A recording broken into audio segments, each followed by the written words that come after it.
ইস, পদ্মফুল পদ্ম মুগ্ধ হয়ে আছে ইজানের ওপর। আপনি এভাবে জড়িয়ে ধরে রেখেছেন, কথা এমন শোনাবে না কেন? ইজানের এই কথাকে বেশি পাত্তা দিল, কারণ সে জানে এই পদ্ম তাকে এটা বলবেই। মন খারাপ। পদ্ম মাথা নাড়ালো। ইজান পদ্মের গালে একটা চুমু এঁকে দিয়ে বলল, তোমাকে একটা বাবু উপহার দিব জলদি, তারপর আর মন খারাপ হবে না। সারাদিন তাকে নিয়ে ব্যস্ত থাকবে, ঠিক আছে পদ্মফুল? সকাল 5টায় ইজান আর পদ্ম রেডি। তারা একটু পর বের হবে বাসা থেকে। তারপর হসপিটালের সব ডক্টররা একটা বাসে করে সাজেকের উদ্দেশ্যে রওনা হবে। যারা যারা বিবাহিত তারা তাদের সঙ্গীকে নিতে পারবে। হসপিটালের সিআই আর ম্যানেজিং ডিরেক্টর এই কথা বলেছে। বাসায় অগোছালো জিনিসগুলো পদ্ম গুছিয়ে রাখছে। ইজান দেয়ালে হেলান দিয়ে দাঁড়িয়ে দাঁড়িয়ে দেখছে পদ্মের কাজ। মেয়েটা যেন তাড়াতাড়ি বড় হয়ে গেল এমন লাগছে ইজানের কাছে। বিয়ের দিন ভেবেছিল সে মেয়েটাকে মেনে নিতে পারবে না, বা এই মেয়ে তাকে মেনে নিতে পারবে না। তাদের বৈবাহিক সম্পর্ক বোধহয় নামের হবে। এখন সেই পিচ্চি মেয়ে তার সংসার করছে, ভাবা যায়। আর দিন দিন মেয়েটাকে এত আদুরে লাগে ইজানের, একদম কিউট কিউট বাচ্চাদের মতো। ইজান দেয়ালে হেলান দিয়ে দাঁড়িয়ে থাকা অবস্থায় পদ্মকে বলছে, হয়েছে ম্যাডাম? পদ্ম যে জিনিস যেখানে থাকে সেটা সেই জায়গায় রেখে দিতে বলল। এই তো এখনই হয়ে যাবে।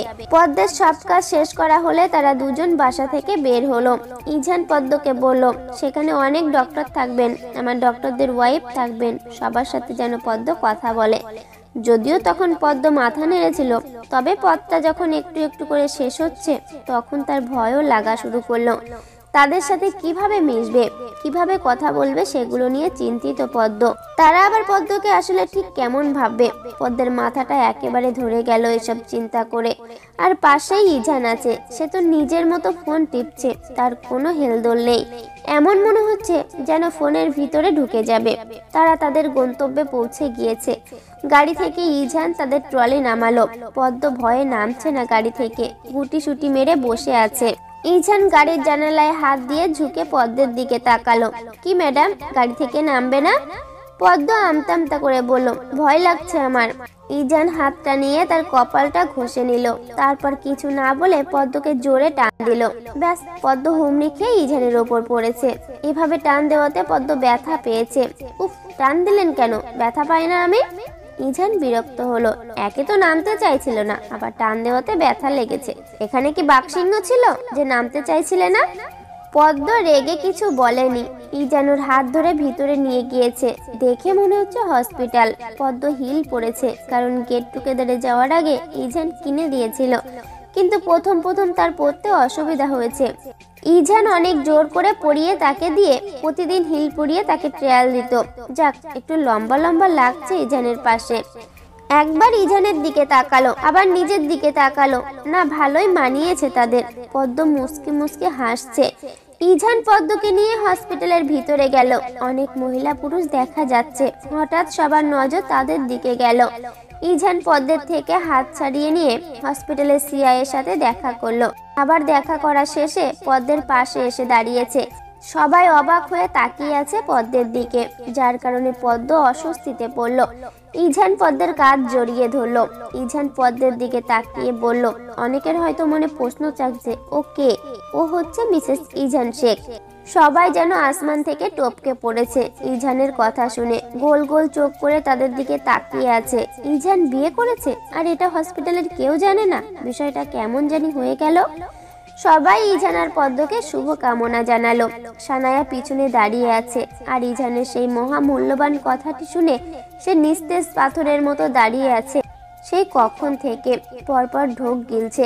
কথাটি যেন মিথ্যে তার কাছে মনে হলো। সানায়াকে রায়হান আহমেদ ডাক দিলেন। আরে সানায়া ম্যাম যে, আসুন। আপনি ওখানে দাঁড়িয়ে আছেন কেন? রায়হান আহমেদের কথায় সবার চোখ সানায়ার দিকে গেল, বিশেষ করে ইজানের। এই দিনটির জন্যই সে অপেক্ষা করছিল। ইজান দাঁত মেলিয়ে তাকিয়ে আছে সানায়ার দিকে। সানায়ার যেন চোখ দিয়ে পানি পড়ে যাবে এমন অবস্থা। অবশেষে সানায়াও ইজানকে অভিনন্দন জানালো। বিষয়টা হজম করতে পারলো না সে নিজেই। সানায়া পদ্মের দিকে তাকিয়ে আছে। এই সেই মেয়ে যার জন্য ইজান তাকে পাত্তা দেয়নি। পদ্মকে দেখে হাসি দিল যেন। এটা হিংসার হাসি। সানায়াকে কেমন জানি মনে হচ্ছিল। পদ্মের সানায়া যখন হেসেছিল তখন নির্বোধের মতো তাকিয়েছিল সে। আর এদিকে ইজান পদ্মকে এক হাত দিয়ে কাঁধ জড়িয়ে ধরে আছে দেখে সানায়ার গা জ্বলে উঠলো। অতঃপর সবাই বাসে উঠলো। হসপিটাল থেকে মোট 3টে বাস চললো সাজেকের উদ্দেশ্যে। পদ্ম জানালার পাশ দিয়ে বসেছে আর পদ্মের পাশে ইজান। পদ্ম খুব আগ্রহ নিয়ে চারপাশ দেখছে, আর যে কি ভালো লাগছে সে বোঝাতেই পারবে না। পদ্ম হাত বাড়ালো বাহিরে, ইজান তৎক্ষণাৎ পদ্মের হাত ভিতরে ঢুকালো। পদ্মকে ধমক দিল, বাইরে হাত দেবে না, বুঝেছো? পদ্ম মাথা নাড়ালো, আবার সেই চারপাশ দেখতে ব্যস্ত হয়ে গেল। প্রকৃতি কত সুন্দর, কেউ যদি সেটা অনুভব করতে না পারে তাহলে তাদের জীবনটা বৃথা। একসময় পদ্ম ঘুমিয়ে গেল। যেহেতু পদ্ম জানালার পাশে মাথা রেখেছিল, তাই ইজান পদ্মের মাথাটা তার কাঁধে রাখলো আর এক হাত দিয়ে পদ্মকে জড়িয়ে ধরলো। ইজানের পাশের সিটে যে ডক্টর বসেছে সে ডক্টরকে তার ওয়াইফ ইজান আর পদ্মকে দেখিয়ে বলল, দেখো ইজান সাহেব, কি রোমান্টিক। তার বউ জানালার পাশে ঘুমিয়েছে বলে বউয়ের মাথা তার কাঁধে রেখেছে, আর তুমি হলে, আমি যদি ইচ্ছে করেও মাথাটা রাখতাম তোমার কাঁধে তাহলে তুমি সরিয়ে দিতে। ওনার থেকে কিছু শেখা উচিত তোমার। সে ডক্টর শুধু হজম করলো কথাটা। ইজান শেখ এমন হবে বিয়ের পর সে জানতোই না। প্রায় 7 ঘন্টা জার্নির পর তারা সবাই সাজেকে এসে পৌঁছেছে। এর মাঝে আবার এক রেস্তোরাঁয় সবাই নাস্তাটা করে নিল। সব কাপেলদের জন্য একটা রুম, আর যারা সিঙ্গেল তাদের 3 জনের জন্য আর একটা রুম। ইজান এত দূর জার্নি করে টায়ার্ড, সে বেডে শুয়ে আছে আর মুনিরা শেখের সাথে কথা বলছে। পদ্ম ব্যালকনিতে দাঁড়িয়ে আছে, তার এই পরিবেশটা খুব ভালো লাগছে। মুগ্ধ নয়নে চারপাশ দেখছে পদ্ম। জায়গাটা যে এত বেশি সুন্দর সে জানতোই না। ইজান পদ্মকে ডাক দিল, কারণ মুনিরা শেখ পদ্মের সাথে কথা বলতে চাই। পদ্ম বসে বসে মুনিরা শেখের সাথে কথা বলছে, আর ইজান এই ফাঁকে ফ্রেশ হয়ে এসেছে। তারপর সবাই একসাথে যে হোটেলে উঠেছিল ওই হোটেলেই খেয়ে নিল। ইজান আর পদ্ম রুমে এসেছে মাত্র খাবার খেয়ে। সবাই সন্ধ্যায় ঘুরতে বের হবে, কারণ সবাই টায়ার্ড, প্লাস দেরিও হয়ে গিয়েছে। লাঞ্চ করতে করতে ইজান রুমে এসেই শুয়ে পড়লো। পদ্ম ঘুমাবে না? না, ঘুম আসছে না। ইজান পদ্মকে ধমক দিল, কারণ এখন ঘুমাতেই হবে তাকে। কিন্তু পদ্ম রাজি হলো না, তাই পদ্মকে ইশারা করলো তার কাছে যাওয়ার জন্য। পদ্ম গেল না। ইজানের মেজাজ গরম হয়ে গিয়েছে, সে উঠে পদ্মের কাছে গেল। এতক্ষণ ডেকেছি, গায়ে লাগেনি? মানুষ বলে মনে হয় না আমাকে? ইজান পদ্মের হাত ধরে নিয়ে যাচ্ছিল, তাও পদ্ম যাবে না বলছে। সোজা হয়ে দাঁড়িয়েই রইল। বেশি অভদ্র হয়ে যাচ্ছ দিন দিন। তাও পদ্ম নড়ল না এক পা। ইজান আরো বেশি চটে গিয়েছে। পদ্মকে কোলে করে নিয়ে বেডে শুইয়ে দিল। পদ্ম আবারও উঠে নিল। ইজান পদ্মকে শক্ত করে জড়িয়ে ধরে শুয়ে পড়ল। ব্যাস, পদ্ম আর ছুটতে পারল না, বাধ্য হয়ে সেও ঘুমিয়ে গেল। সন্ধ্যা 6:50। ইজানের ঘুম ভাঙলো কলের আওয়াজে। ইজান কলটা সাইলেন্ট করে দিল, কারণ তার পাশের মহারানী আরামসে ঘুমাচ্ছে। প্রথম ঘুমাবে না বলছিল, এখন সে নিজেই বেঘরে ঘুমাচ্ছে। এই পদ্মকে ঘুমালে কি আদুরে বাচ্চা লাগে। আবার ইজানের টি শার্ট আঁকড়ে ধরে শুয়েছে। এটা দেখে ইজানের খুব শান্তি লাগলো। টুপ করে পদ্মের একটা চুমু বসিয়ে দিল। তারপর পাশ থেকে চশমাটা পরে ফ্রেশ হলো। পদ্মকে উঠালো। পদ্ম উঠে তাড়াতাড়ি ফ্রেশ হয়ে এসে আয়নার সামনে রেডি হতে বসলো। তার সেই জাতীয় সাজ দিল। নিজেকে নিজেই আয়নায় দেখে লজ্জা পেল।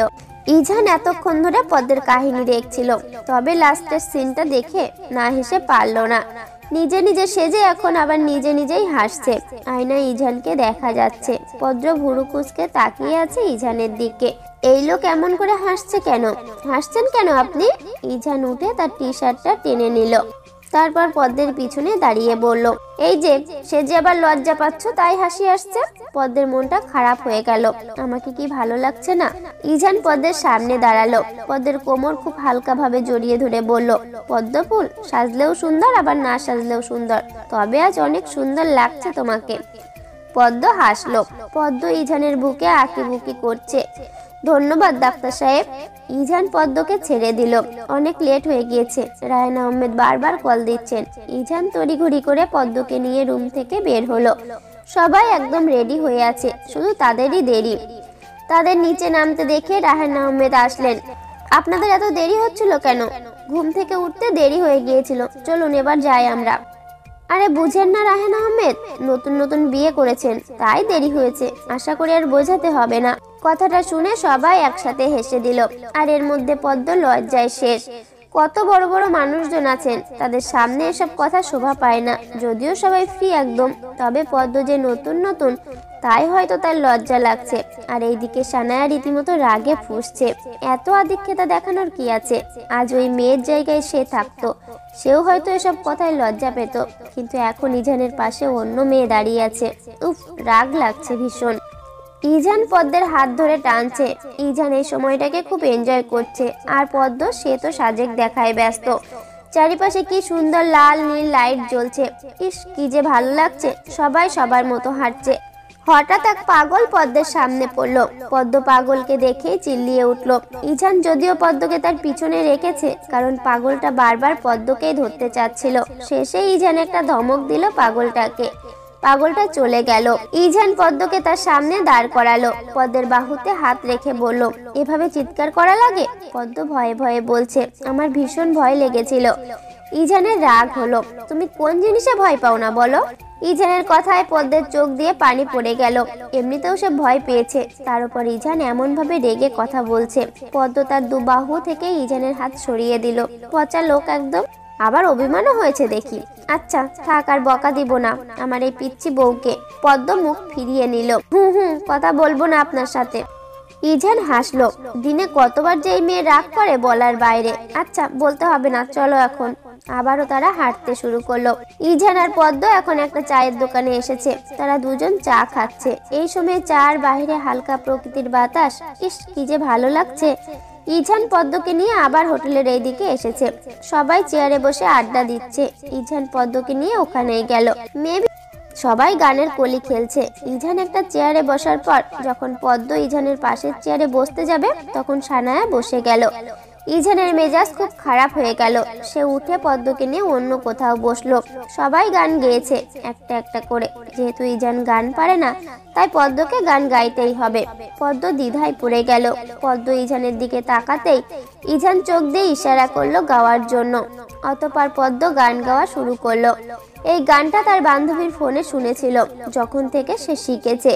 আমার আপন হারা প্রাণ, আমার বাঁধন ছেঁড়া প্রাণ, তোমার হাওয়ায় হাওয়ায় করেছি যে দান। ফাগুন হাওয়ায় হাওয়ায় করেছি যে দান, তোমার অসুখে কিংসুকে অলক্ষ্যে রং লাগলো আমার অকারণের সুখে। তোমার ঝাউয়ের দোল মরমরিয়া উঠে আমার দুঃখাতের গান, তোমার হাওয়ায় হাওয়ায় করেছি যে দান। ফাগুন হাওয়ায় হাওয়ায় করেছি যে দান। পদ্ম গান গাইছে। ইজান অবাক হয়ে তাকিয়ে আছে পদ্মের দিকে। এই মেয়ে যে এত ভালো গান জানে, ইজানকে তো কখনো শোনায়নি। কি সুন্দর কণ্ঠ। পদ্মের গান শেষে সবাই হাতে তালি দেওয়া শুরু করলো। ইজানও হাতে তালি দিল। সবাই পদ্মকে বলছে গানটা খুব সুন্দর হয়েছে। আর পদ্ম হেসে হেসে ধন্যবাদ জানাচ্ছে সবাইকে। রাতে খাবার খেয়ে ইজান পদ্মকে নিয়ে রুমে এসেছে। পদ্ম ব্যালকনিতে যাবে, তখনই ইজান পদ্মের হাত টেনে ধরলো। এত সুন্দর গান গাইতে পারো, আমাকে তো কখনো শোনাওনি। সুন্দর হয়েছে বুঝি? খুব। আপনি তো কখনো শুনতে চাননি বা বলেনও নি, তাই বলে তুমি কি গান গাইবে না কখনো? আমি কি জানতাম আমার বউ গান গাইতে পারে? পদ্ম ইজানের হাত ছেড়ে দিল। এখন এটা কার দোষ? তোমার দোষ। চলুন ব্যালকনিতে যাই। পদ্ম ইজানের হাত ধরে ব্যালকনিতে নিয়ে গেল। রাতের সাজেকও সুন্দর। পদ্ম ইচ্ছে মতো পক পক করছে আর ইজান শুনছে। ব্যালকনিতে চেয়ার আর টেবিলের ব্যবস্থা আছে। ইজান চেয়ারে বসে আছে আর পদ্ম দাঁড়িয়ে পক পক করছে। এক পর্যায়ে ইজান বেশ বোরিং হয়েই ফোনটা হাতে নিয়ে নিয়েছে। ফেসবুক স্ক্রল করছে আপাতত। পদ্ম ভাবছে ইজান হয়তো তার কথা শুনছে, তাই সে তার মতো কথা বলতেই থাকলো।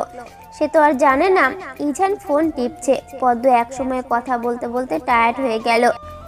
পিছন ফিরে দেখলো ইজান ফোন টিপছে। তার মানে এতক্ষণ ইজান তার কথা শুনছিল না। পদ্ম রেগে গিয়েছে। রাগে ইজানের হাত থেকে মোবাইলটা নিয়ে নিল। ইজান অবাক হয়ে তাকিয়ে, আমি এতক্ষণ কথা বলছিলাম আর আপনি ফোন দেখছিলেন? ইজান বিব্রত বোধ করলো। সরি পদ্ম। এত মোবাইলে কি দেখেন? কোনো সুন্দরের ছবি দেখেন আপনি? ইজান আরো বেশি অবাক হলো। এই পদ্ম কি বলছে এসব? পাগল হয়ে গেল নাকি? আমি কারো ছবি দেখছিলাম না। পদ্ম রেগে গিয়েছে। ইজান পদ্মের রাগ ভাঙানোর জন্য তার কোলে পদ্মকে বসিয়ে দিল। বেশি রাগ করা শরীরের জন্য ক্ষতিকর। আর আমি কেন আমার বউয়ের ক্ষতি হোক সেটা চাইবো বলো? আমি যে এত কথা বলছিলাম সেগুলো। পদ্ম গালটা ফোটকা মাছের মতো করে রাখলো। ইজান পদ্মকে আরো ডিপলি জড়িয়ে ধরলো। অবশেষে চোখ বন্ধ করে আছে পদ্ম। পদ্ম, আজ আমাদের বিয়ের 1 মাস পূর্ণ হলো। পদ্মের চোখ চকচক করছে, যেন এই লোকের সাথে তার কত বছরের সম্পর্ক। মনেই হচ্ছে না তাদের বিয়ের 1 মাস হয়েছে। আমার মনেই ছিল না। ইজান বাইরের দিকে তাকিয়ে বলল, এগুলো মনে থাকবে কি করে? পদ্ম টুপ করে ইজানের কপালে তার ওষ্ঠ ছুঁয়ে দিল। আমার পক্ষ থেকে আপনার জন্য 1 আকাশ পরিমাণ ভালোবাসা ডাক্তার সাহেব। ভালোবাসি আপনাকে। গল্প প্রেমের রং, কলমে মোহনা হক। গল্পের পরবর্তী অংশ আগামীকাল শেয়ার করা হবে। সম্পূর্ণ গল্পটি দেখার জন্য অসংখ্য ধন্যবাদ। আর গল্পটি আপনাদের কেমন লাগছে সবাই কমেন্ট বক্সে আপনাদের মতামত জানান।